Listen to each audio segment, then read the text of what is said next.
you, if your stuff comes out best in practice, think about what you're doing before you go live in practice. You know, sometimes maybe, you're joking around with your friends, you're having fun, and you step out and wrestle live and do pretty well. So maybe you need to do that a little bit more before a match. Joke around a little bit, get your mind off it. Simple things. If in practice you're not normally talking to maybe your parents, I know I always felt pressure. It's like, I don't want to let my dad down. That went throughout college. Sometimes on match days I would talk to my dad, like before the match, and we would talk about stuff. And I thought, hey, I don't do that before I wrestle live in practice. Let's put that on hold. I'll talk to him after the match. Things like that. Just really knowing what kind of feeling you need to have. What feeling do you like to have when you wrestle live? The music you listen to.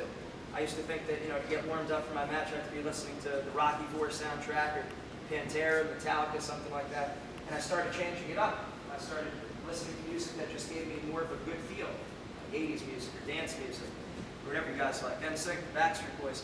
Get a good feel. It sounds funny, but the whole point is that if my energy is already real high, why do I need to listen to music that's going to push me over the top, right?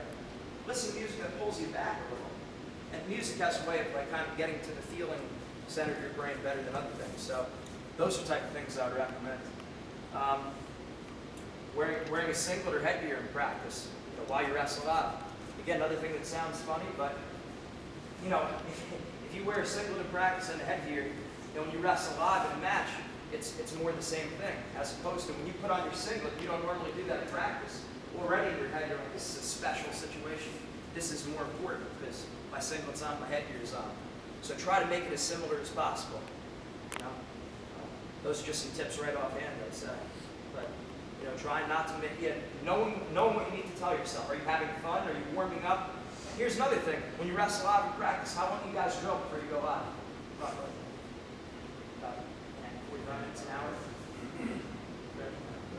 A good amount of time you're drilling before you go live. Okay, so now what happens in the match? You get a little warm up in, then you sit down in the chairs, and you kind of bounce around and do this for a little while, and you step out and wrestle live. I'd say it's very important to have some human contact with another person. Get some drilling in, get some hand fighting and hard hand fighting about 2 minutes before you step out on the mat, because that mimics the conditions of practice. Right, last year I was at the Rutgers Rider match. 2 guys on the team who were ranked. It was like the match of the night or whatever, and they were on opposite sides. And I said, both guys do this for a solid hour. They go out and they wrestle live. These are 2 very aggressive wrestlers. The score was 0-0 after the first period. 3-minute period, 0-0. These are 2 aggressive wrestlers. There were no flurries. There were no major attempts. Both guys were, feeling each other out when they were wrestling.